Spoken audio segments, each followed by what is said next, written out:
Hi everyone! Kamusta po kayong lahat? Isang magandang araw po sa inyong lahat.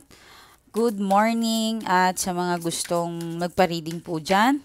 Magpa-reading na po kayo. Mamaya po ipapakita ko po sa inyo kung ano yung Facebook account ko. Okay mga love ko. So, checking energies muna tayo sa mga taong gusto nilang makita ang kanilang person. Or wala silang idea kung anong ginagawa ng person nila ngayon. Okay? So, unahin natin kung anong energy ng tao na yan. So, isipin nyo syempre na kabilang kayo dito. Okay? Bismillah. Six of Wands. Unexpected blessings, unexpected na celebrations, I guess. Meron kayong sigurong matayog na pangarap na nangyari. Okay? Isang matibay na samahan, isang matibay na grupo, kayong siguro yung person mo, maybe leader siya, pwede rin na baka meron siyang project, napansin siya, yun. So, isang biglang celebrations ito. Kumbaga, blessings, masasabi ko blessings kasi 6 of Wands yan. Okay? Mari din sa mga meron po kayong dadaluhin na kasal, siguro doon sa kasalan na yon meron kayong makikilala na darating na swerte para sa'yo. Okay? Stay positive lagi mga love ko. Even na parang may wedding man pero hindi pala para yun sa inyo. Dumalaw lang pala kayo. Pero baka meron doon na makikilala kayo or makikilala mo. Okay? Sa mga hindi na mga kasal or magsasama, pwede po yun. Nagbabalak kayo ng person mo, magsama kayo, magkita. Gustong-gusto kanyang makasama. Actually, parang nakakakilig ito. Nararamdaman ko na parang gusto kanyang pakasalan or gusto niyang makasama ka. Ikaw yung gusto niyang isama. Okay? Yeah, may something kilig factor dito sa feelings ng energy ng person mo. Okay, Ace of Pentacles. Wow, may bigla talagang paparating na swerte. Nafe-feel ko po talaga. Okay? Well, kung nagsasama kayo ng person mo, talagang suswertehin talaga yan. Siyempre, ikaw yung nagtatago ng financial. At nararamdaman ko, parang feeling ko, swerte naman siya sa'yo kasi magaling ka, madiskarte ka. Okay? Pagdating sa siguro sa mga bagay-bagay na nagbabudget, marunong ka. Okay? Marunong ka din dumiskarte. Kumbaga, ikaw yung parang typical na tao na hindi ka umaasa sa ibang tao. Hindi ka umaasa sa bigay. Okay? Masipag kang tao. Mukhang may bagong panimula na nakikita ko. Meron din ako dito na 6 of Cups.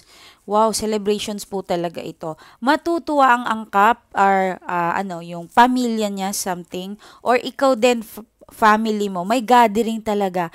Parang siya baka magpapabless ka ng sasakyan, magpaplano kayo, mamamanhikan, basta something big. Okay? Masaya ito. Masaya talagang selebrasyon. Maring sa ibang tao, pumunta ka lang doon, pero doon mag-uumpisa na ang swerte mo. Okay? Nagets nyo po ba? Kung hindi nyo nagets, ulitin nyo lang para magets ninyo yung punto ko. Ibig sabihin, meron pong something. Halimbawa, magsha-shopping kayo. Bibili ka ng bag, okay? Bibili ka ng bag. Hindi mo alam yung bag na yun, meron palang swerte. Okay? Yung time na yon kasi may mga araw tayong pwede tayong maglabas ng money. Kaya nga meron tayong calendar. Anyway, available po yung calendar natin. Okay, sample ko lang ha. Naka-red doon si money. Ibig sabihin, pwede kayong mag-spend, pwede kayong maglabas din.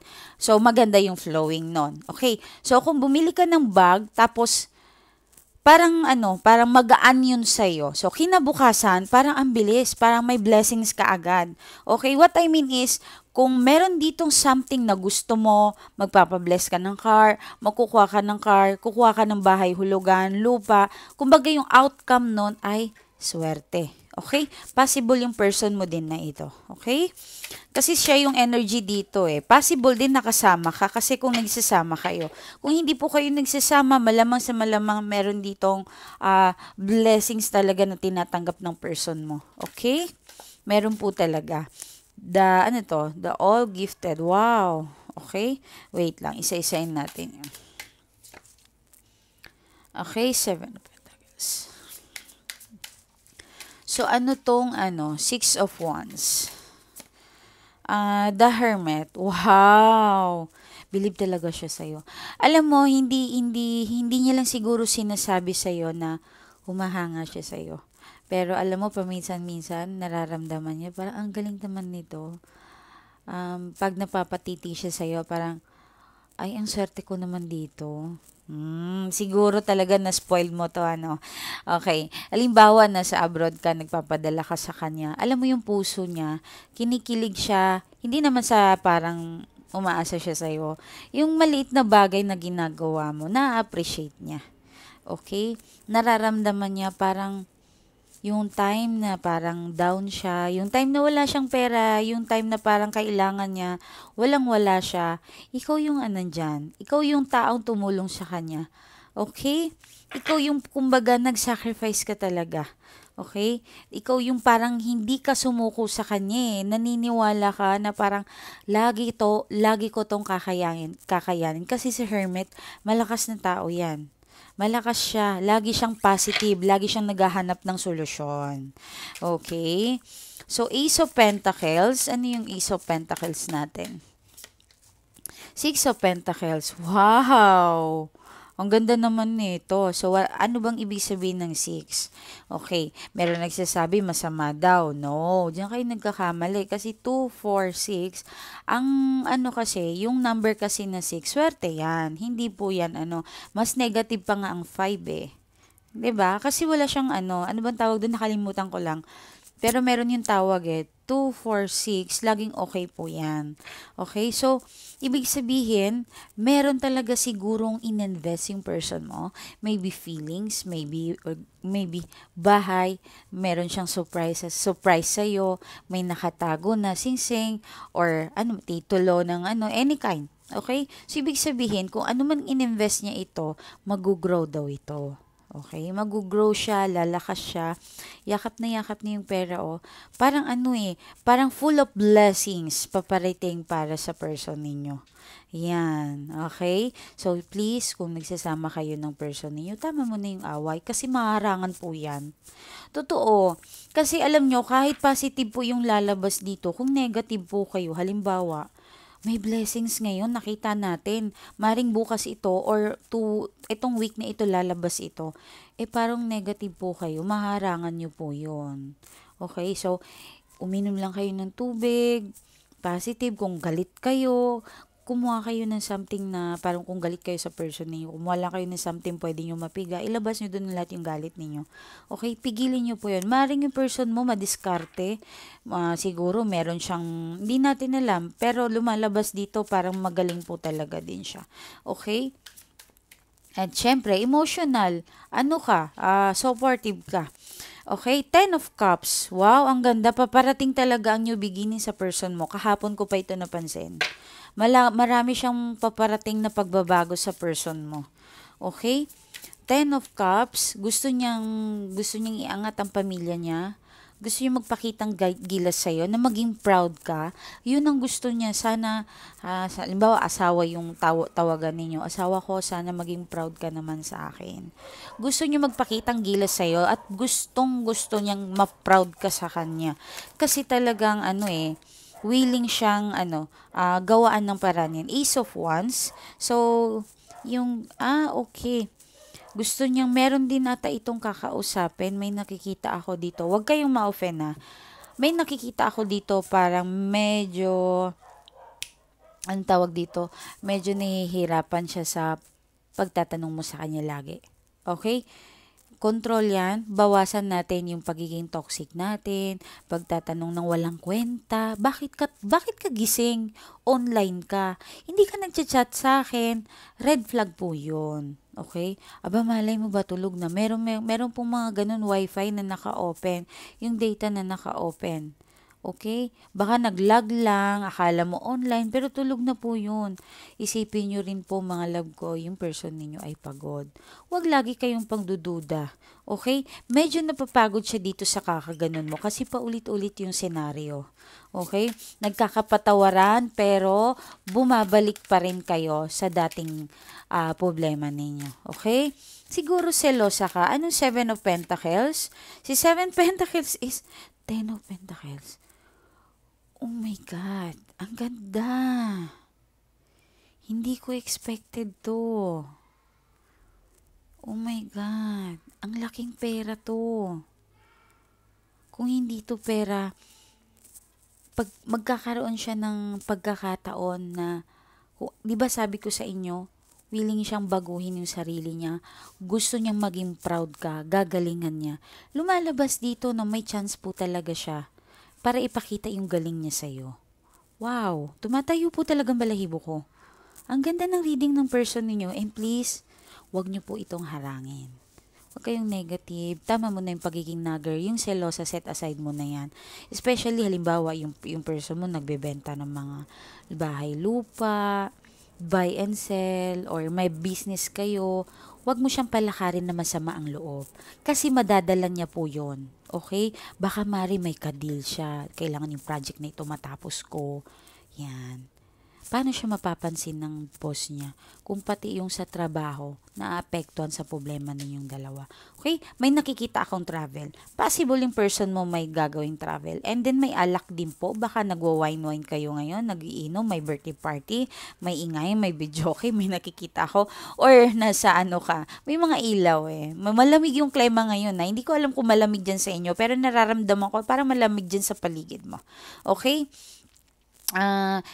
Kung gusto nyong kumuha din ng kaibigan natin, si Dwarf, available po yun. Pero syempre, i-connect muna natin sa pangalan ninyo. Hindi yun agad-agad mapapadala sa inyo. At kung gusto nyo ng bracelet, magpaalaga po kayo. Pwedeng-pwede po. And I'm sorry, sa lahat po ng lalapit sa akin, kailangan pong dumaan sa reading muna. Okay? Sana po ay lahat nagkakaintindihan tayo. And please be respectful. Ingatan nyo po kung ano yung sinasabi nyo sa akin kasi pag salbahe po kayo, mas salbahe din po ako. Okay? So, napakaganda po ng reading ng person ninyo. Okay? Kung gusto nyo, halimbawa, na spelling person ninyo, meron po kasing ganon. Pabago-bago. Yung sign kasi, pabago-bago yung mood, aside sa narcissist or bipolar sila, mari po kasi na nagawa yan. Paiba-iba yung mood, tapos parang nandidiri siya sa'yo, galit na galit siya sa'yo, ayaw niya sa'yo, parang sinusumpakan niya. Tapos kung wala ka naman, kung malayo ka, parang gusto niyang umuwi sa'yo. May mga ganong factor. Tapos, yung mga sign, yung person mo kapag hindi na po nakakatulog, may problema siya sa kanyang possible na, ano man tawag dito, yung especially alas 3, alas 4, maaga na, hindi pa rin siya nakakatulog. Hindi yun sa dahil insomnia. Meron pong gumugulo talaga at gumagawa din sa inyo. Okay? Kung meron pong third party, halimbawa, may nakaaway ka ng third party or ikaw, inaway ka ng asawa, possible din po yun na pinagawa kayo ng asawa. Okay? Ang sign po talaga yan ay hindi po kayo makatulog. Okay? Balisa po kayo. Tapos, pangalawa po, ay yun parang nagpa-check up ka, tapos parang walang makita yung doktor, walang maano, okay? So, yung ano pa yung mga sign? Ano pa yung mga sign kung ginagawa or bigyan nyo ng tubig yung pusa? Sabihan mo Tapos, ano pa yung mga sign kapag ginawa? Meron din po tayong sign na nagiging baramot siya. Okay? Even sa anak ninyo, parang galit na galit siya. Wala siyang pakialam. Okay? Iba kasi yung parang kinasanayan na at saka yung biglang nagbago. Okay? Pag kasi bigla yan nagbago, nung dati mabait yan, masayahin, tapos biglang nagbago siya, mabait siya sa mga anak niya, malambing, tapos yan, nagkaroon ng babae, bigla kayong nakalimutan. So, parang off po talaga yun. Dapat po talaga lumapit kayo. And lahat po talaga kailangan mag-undergo ng reading. But, itong reading na ito lumalabas dito, napakaswerte. Asahan ninyo may papasok na swerte sa inyong person. Okay? So, dumako naman tayo sa inyo mga love ko. Tingnan natin kung ano naman yung reading ninyo mga love ko. Okay? Kamusta kayo? Nakatulog ba kayo? Nakapahinga? Kailangan po talaga yun, di ba? Okay, magpahinga po kayo. Parang may naamoy akong alak, party. Okay. Meron naman parang naghahanda ka ng parang travel, parang nasisense ko. May pinaghandaan ka, may pinag-iipunan ka. Okay? May alaga ka ata, may nasisense ako dito. Okay? Magaling ka, may pera ako nakikita ha. Hindi ko pa binabagsak yung barahan ninyo. Pero may nasisense ako, mukhang may ipon ka, magaling ka. Okay? Makakaipon ka this 3 months or papasok ang ano man tawag dito? Bago mag 2024, meron po kayong nakikita ko para makakaipon po kayo. Ganon ninyo po talaga yan ha, kasi ang hirap po talaga mag-ipon. 3 of Cups and the Strength. Wow, sabi ko nga ba makakaipon po kayo. Wow, may magbabalikan, may magpaparamdam po sa'yo. May swerte rin palang paparating sa'yo. Nako mga madam ko. Talagang nag-connect kayo ng person mo. Pareho po yung cards ninyo. Wala po kayong pinagkaiba. Full of blessings. Matapang ka, magaling ka. Ikaw yung parang warrior sa inyong dalawa. Grabe, ang dami mo ng pagsubok ginawa dito sa person mo. Nakikita ko na parang hindi ito yung unang pagkakataon na nag-cheat ito o nagloko. Paulit-ulit mo na itong pinatawad, pero nandiyan ka pa rin. Okay? Possible may mga anak na kayo. May nakikita ako, ito matutuwa po talaga kayo. May anak kayo mag-success. Yayaman. Yeah. Mark my word. Talagang, iba ako magsalita. May anak kang magsasucess, makakatulong sa'yo, makakapag all around the world siya. Claim this reading, inshallah, ya Rab. Huwag po kayong mawalan ng pag-asa. Okay? Ayan. Oops. Gustong lumabas yan, palabasin natin. Wow, 3 of Cups and 3 of Pentacles. Ang galing naman, ang galing. Wow. Nakikita mo yung parang 3 of Pentacles. Masipag ka. Mas lalo mong gagalingan. Mukhang may magre-reward sa'yo. Possible amo mo. Possible may parang nakikita ko yung kakayahan nito. Ang sipag-sipag. Deserve niyang bigyan ng bonus. Okay? 3 of Wands. Okay. Inaantay mo talaga itong person. Meron ako nakikita parang paglalakbay. Pinapanood mo siya sa malayo pero parang inaantay mo na parang siya yung mag-approach sa'yo. Okay? Naantay mo yun. 6 of Wands, may paglalakbay talaga. Matutuloy po yung paglalakbay na yan. Kung gusto mo mag-abroad ka. Kung gusto mo next year, it's okay, matutuloy po ito. Kung something may inaasang kang tao, mas possible itong seasons na to na holiday, baka po matutuloy po yan siya. Okay? Magkikita po kayo. Nakikita ko po talaga magkikita kayo. At sobra yung kaligayahan na mararamdaman mo. Okay? 6 of Wands, meron kang 8 of Cups. Umaapon na kaligayahan ng pagmamahal sa'yo. Alam mo't inaangat ka ng pamilya mo. Tinataas ka niya. Tinataas kayo ng pamilya mo. Possible po. Hindi naman pula talaga ng kamag-anak na may mga issue. Okay? Pero meron po talagang nananatiling mga taong nasa paligid mo na totoo sila. Akala mo lang na hindi sila totoo. Pero lubos ka nilang mahal at rinerespeto. Ikaw yung taong parang, alam mo yun, kahit siguro, wag kayo masaktan ha, ikaw siguro yung taong parang kahit walang anak, pero sinasagot mo yung pamangkin mo o kung sino man yung dapat niyong tulungan. Grabe ka. Grabe, ang galing mo, ang bait mong tao, pero wag naman sana, di ba?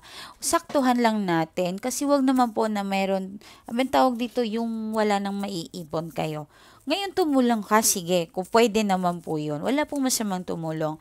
Pero sana meron kang naitatabi sa'yo. Okay, yun po ang punto ko. Ano ang Ace of Cups? Ace of Cups is Seven of Pentacles. Ang saya mo, oh. Masayang masaya ka talaga.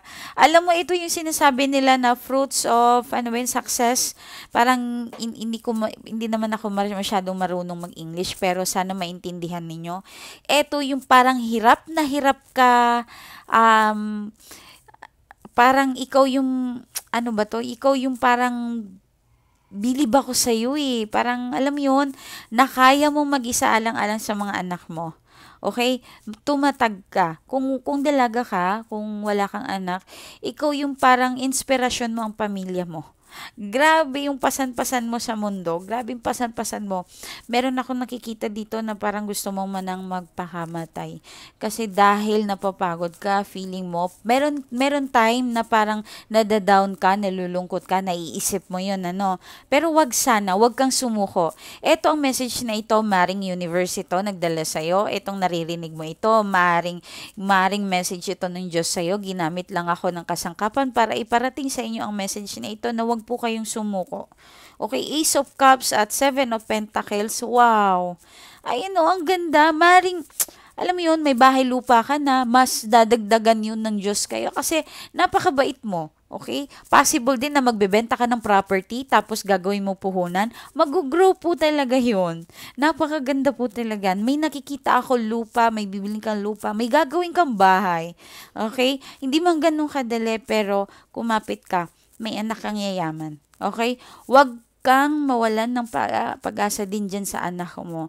Baka mamaya, parang ang hirap naman magpaaral. Kakayanin ko ba ito? Maring single mother ka, maring hindi sapat, labandera ka lang, katulong ka lang. Wag na wag kayong panghihinaan ng loob.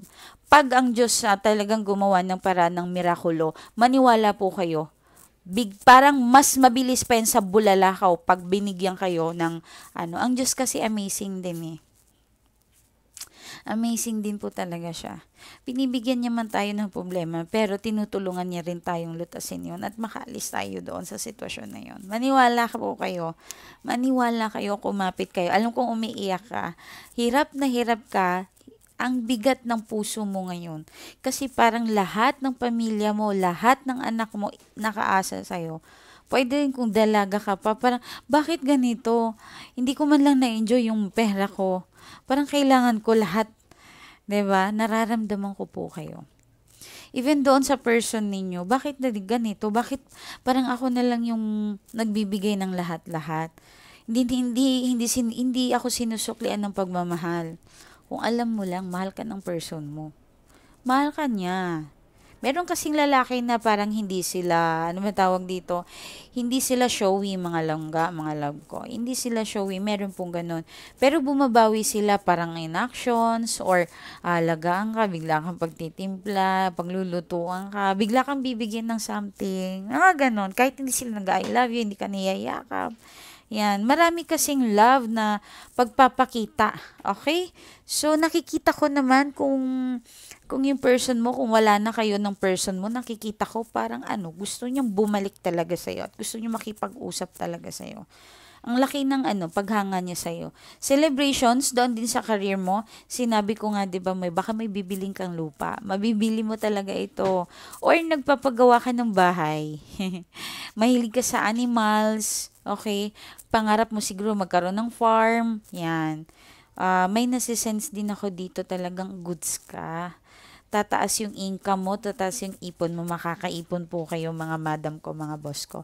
Okay? So, kung gusto nyo magpa-reading na po kayo, Mylee Tarot. Maraming salamat.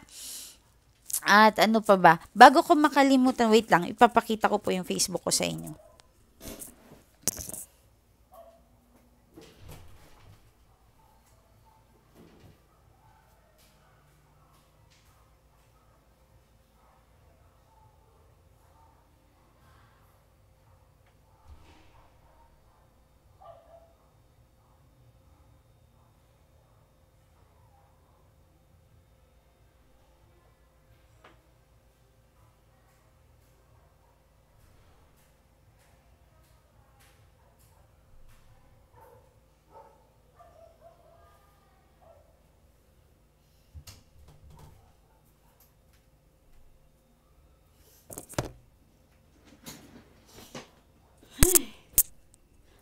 Okay. Ang layo ng hinagdan ko. Sorry. Okay. Andito kasi ako sa isang opisina. Whew. Okay, ito po yung aking Facebook account, Miley Taro. Meron po tayong 9.8 followers. Whew. In-upload po yan ng August 3, 756, and meron po tayong 90 comments. Meron po yan cover. In-upload po yan ng June 4. Yan po ang legit account natin, ha. 467 react and 57 comment. Okay, mga love ko? Wait lang, babasahin ko muna ito. Bago ako mag-goodbye sa inyo, syempre, meron akong i-share sa inyo. Ma'am, hindi ko po alam kung paano po ako magpapasalamat sa iyo at paano po ako mag-uumpisa. Habang nagtatype po ako nito, halos buhos po ang luha ko. Napaka-thankful po ako na nakilala kita. Hindi ko po lubos akalain na pagbibigyan niyo po ako ng pagkakataon. Mapapansin niyo po ako. Maraming salamat, ma'am, dahil simulat sa pool po ako po ay naghirap sa buhay.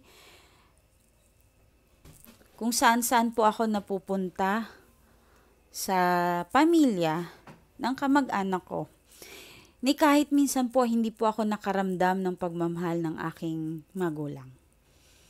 Kung saan-saan po ako napupunta, nung lumaki po ako ay nakailang beses din po akong nagmahal. Pero hindi po ako nawalan ng pag-asa. Hanggang po sa nag-asawa, hindi ko po sinukuan ng aking person. Hindi ko po siya sinukuan dahil alam ko po darating ang panahon na siya ay magbabago. Pero ang hirap po pala sa isang relasyon na ikaw na lang ang kumakapit. Mahirap po pala sa isang relasyon na parang ikaw na lang ang nagmamahal. Halos ilang taon po akong nagtiis. Hindi ko po naramdaman ang totoong pagmamahal. Muli, yung unang sabi ko, walang pamilyang nagmahal sa akin. Lumaki ako mag-isa, inapi, hanggang sa nag-asawa, inapit, inabuso. Ma'am, totoo po yung sinasabi ninyo na muntik na po talaga ako magpakamatay. Gusto ko na pong tapusin ang paghihirap ko. Kung hindi lang po masama magpakamatay, talagang ginawa ko na magpakamatay. Pero, hindi po ako nawalan ng pag-asa. Hanggang sa isang araw nakilala kita, ma'am. Sinubukan ko lang naman mag-message sa'yo. Matagal po na hindi niyo ako po napansin. Pero nagpapasalamat po talaga ako na dumating yung time. Siguro nga po yun yung time na para matulungan mo ako. Hanggang sa nagulat po talaga ako, hindi po ako nagdalawang isip na sumugal. Alam ko pong malakas ang kakayahan mo at malakas din po ang pakiramdam ko sa tulong ninyo, ma'am. Ikaw po ang huling alas ko. Ang sabi ko po, kapag wala pong nangyari, tatanggapin ko po kapag wala na po talaga. Pero maraming salamat, ma'am. Sobra-sobra pa ang binigay mong tulong sa akin. Bukod na binago mo ang asawa ko, bukod na binago mo ang asawa ko, naging maayos pa ang aking career. Maraming salamat, ma'am. Mali na po ang type ko, pero kasi po dahil umiiyak po talaga ako ngayon. Sana, ma'am, pagbigyan nyo rin po ako makaharap kayo one day. I love you, ma'am. Ingat po kayo. Yan po ang aking kwento, pero marami pa akong ikukwento sa inyo in personal, ma'am. Maraming salamat po talaga. Dahil sa iyo, naramdaman ko po na deserve kong mahalin. Okay? Nakakaano yun si ma'am. Siya po ay parang naghiwalay yung magulang niya tapos iniwan lang siya. Tapos inapi po siya ng mga kamag-anak niya. Ginawa siyang katulong, utusan, ganon. Hanggang lumaki siya. Mahabang kwento yun ni ma'am. Naalala ko po yun. Sobra akong awang-awa sa kanya. Okay? Okay, so kung gusto niyo magpa-reading, message niyo lang po ako. Kung gusto niyo ng bracelet, message niyo lang po ako. Kung gusto niyo magpaalaga, anyway, lahat po talaga dadaan sa reading. Okay? Pero kung gusto niyo lang magtanong, huwag niyo na lang po akong i-message. Wala po akong oras. Okay? Marami pong nagme-message sa akin, parang ang lakas ng trip nila. Okay? Pero maraming salamat po sa mga nagpaalaga sa akin, sa mga kumuha ng bracelet, sa mga nagpa-reading. Okay? So maraming salamat po. Bye-bye. Kung gusto niyo po yung dwarf, meron po. So, yung mga 3 a.m. po 2 a.m. natin na prayer, meron po. At saka yung, anong tawag dito, bukang liwayway, meron na po. Naglabas na po ako kung ano yung prayer na gagamitin ninyo para sa 2 a.m. at saka 6, bukang liwayway. Okay? Bye-bye. Ingat.